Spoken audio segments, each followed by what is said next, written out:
dito sa pulisyan!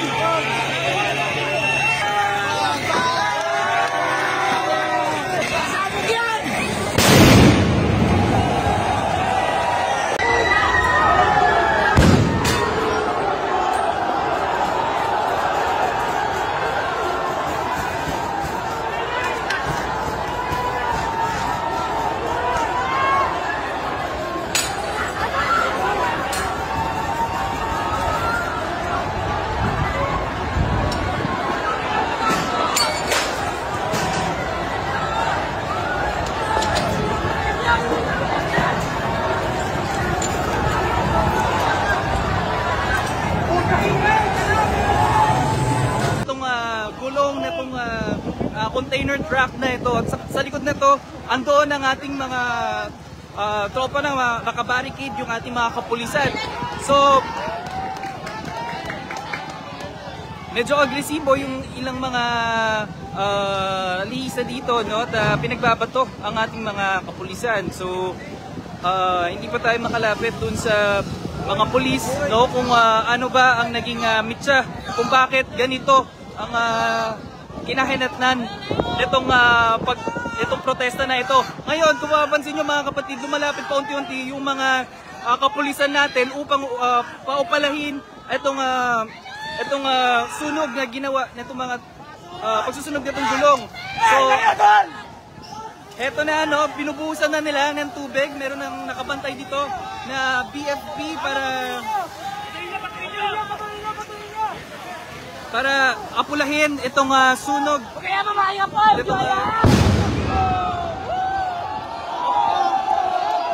Okay, sumabog yung gulong, no? Yung narinig yung pagsabog, pagsabog ho ng gulong yun, no? At tatabi muna tayo dahil nagkakabatuhan din sila street, no? Bago ka umangat ng Ayala Bridge. So ngayon, inaapula ng mga kapulisan at ng BFP, no? Itong sunog na kinereate itong mga rallyista dito. At kung mapapansin nyo, habang pumaporma sila dito, habang pumaporma ang mga kapulisan dito upang apulahin itong sunog na ito na kinereate niya dito. Ayan. Umaabante rin itong mga rallyista dito, no? Pasok! Teka.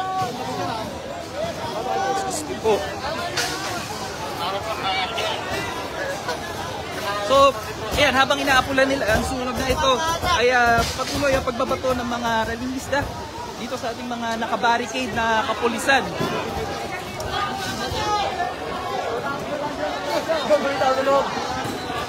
Okay.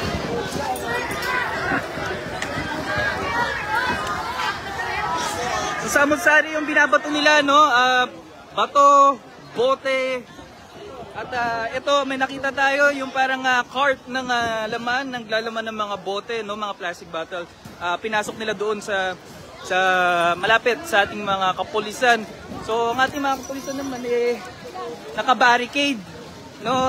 Gamit yung kanilang mga shield dahil nga patuloy itong pagbabato nilang mga rallyista dito. Ito, at ngayon medyo malapit na, at ayun nga, kung nakikita nyo mga kapatid, tinutulak nila itong cart dun mismo sa mga shield ng ating mga kapulisan. At ayan, halo-halo na yung pinagbabato nila, may paso, may bote, bato, halo-halo. At habang inaapulan nila itong sunog na na sumisiklab nga dito dahil sinunog na nila itong gulong ng isang container truck na ito dito sa nahinarang, no, sa kahabaan ng Ayala Bridge. Ay, lalayo tayo dahil mausok. So kanina, basta bato, talagang malalaki yung impact ng bato na kanilang pinabato. Ito.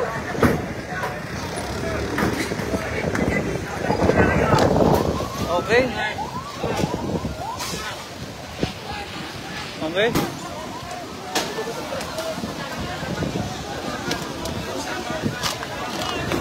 So kung mapapansin nyo ay Hindi pa rin nila napula itong sunog dahil nga medyo may kalayuan din ang distansya ng ating BFP. So, okay.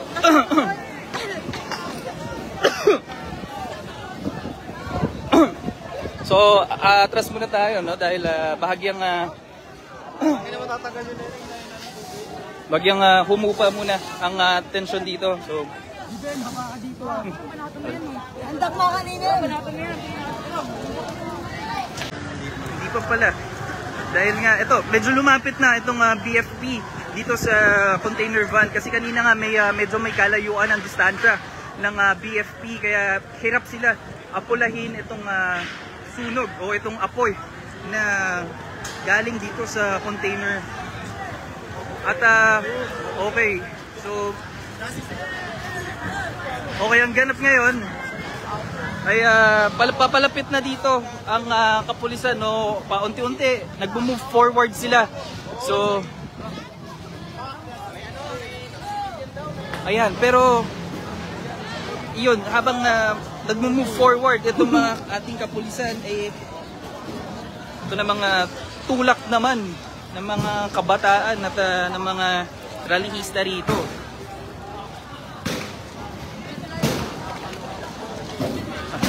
Ay, sorry po, sorry.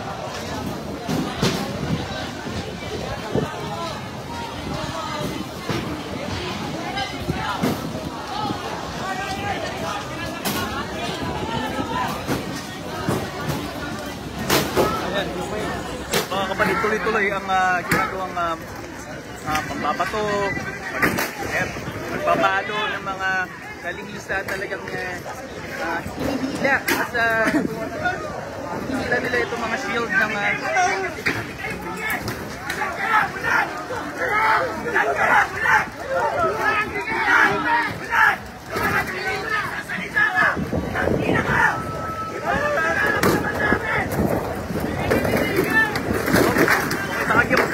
bahagyang pumalag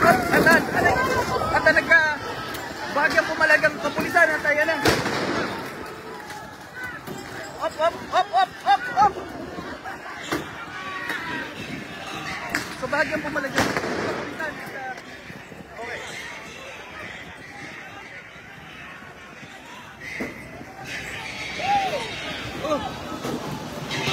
So mga kapatid, kanina no, nahatak nila yung shield, itong frontline, no, itong frontline ng mga hanay ng kapulisan.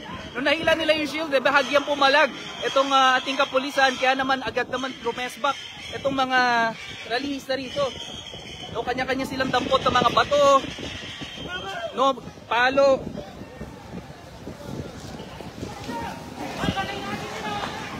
So, okay, nagbabato na ng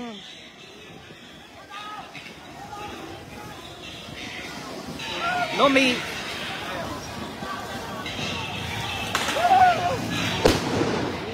ko alam kung ano yung binabato ng mga pulis, sir? Hindi ko alam kung ano. May mga, actually may parang ayan, no, may parang binabato na mga kapulisan para nga bahagya umatras itong mga isa dito.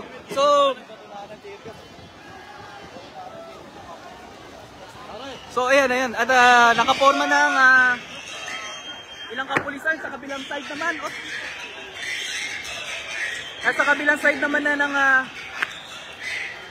ito yung ginagawa nila, binabasag nila isang bloke ng bato, tapos kapag nagkahati-hati na, tsaka naman nila ibabato. Ayun.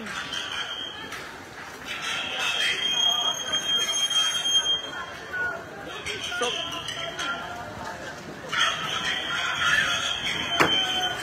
ayan mga kapatid, babasagin nila yung isang bloke ng bato, at kapag hati-hati na ito, tsaka nila ito ibabato, no, sa kabilang panig.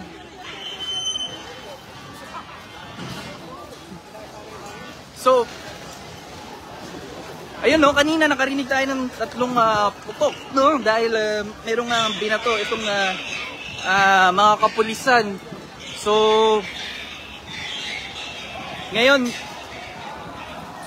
nakalapit na ang ating mga kapulisan dito nga sa may container van na nasusunog, no? At inaapulan na nila itong apoy. May kasama silang BFP doon mismo sa na naka-secured, no? Tago doon sa ayun eh. Sir, ano yung binabato ng mga pulis?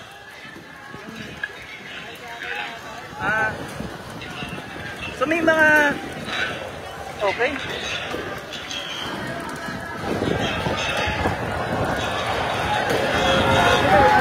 Dapat nila kami ng granada. O yun daw yung binabato. Nakuha nila. At ito, sumugod ulit ang ating mga rallyista rito. So, mas naging agresibo sila ngayon. Kanya-kanya sila ng bato, no? So, kung nakita nyo nga kanina, kukuha sila ng malaking bloke ng bato. Hahatiin nila sa maliliit. At ayun, naghagis pa ng eto ngayon, ang puntiryan nila. Dito sila kumukuha ng pambato nila. Ito sa halamanan, no? Sinisira nila ito, no? Binabakbak nila itong sa aisle na ito, no? Tapos kapag nakuha na nila, babasagin nila yung bloke ng bato at pag maliliit na, ayan, ibabato nila doon sa kabilang panig, sa panig ng mga kapulisan. At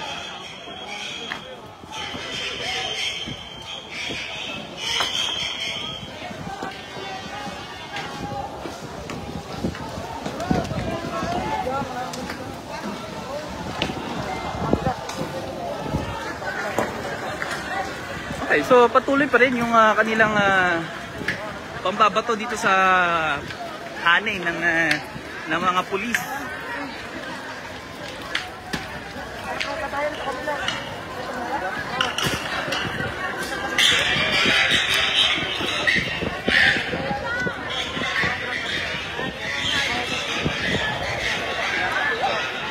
So, bumabarikada na naman yung ito, no, para nagdagdag ng force itong ating kapulisan dito. So, kung yung unang dating kasi natin dito, wala pang pulis, wala pang kapulisan doon sa kabilang side, sa may left side, no? If you're facing dito sa Ayala Bridge, sa left side, wala pang masyadong kapulisan doon. Ngayon, no, meron ng hanay ng mga pulis doon at ngayon ay nag-deploy pa at naglagay pa ng another na barikada dito. So left and right, meron na nakahanay na pulis.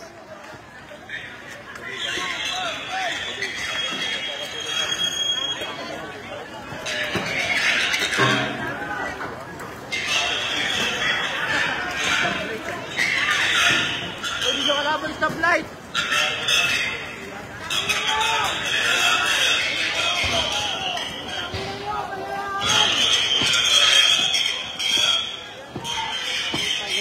Hindi kasi maganakaw. Maganakaw kasi huwag nyo. Hindi at saka ipapilip yung tao. Naipapilip yung mga taong kayan eh. Wala kayong silbi. Magputang na na kayo. Wala. Hindi ka nakakabalik dito. Bukas na eh. Ayan, di sana tayo abot na ganito. Saan na nagop na agad.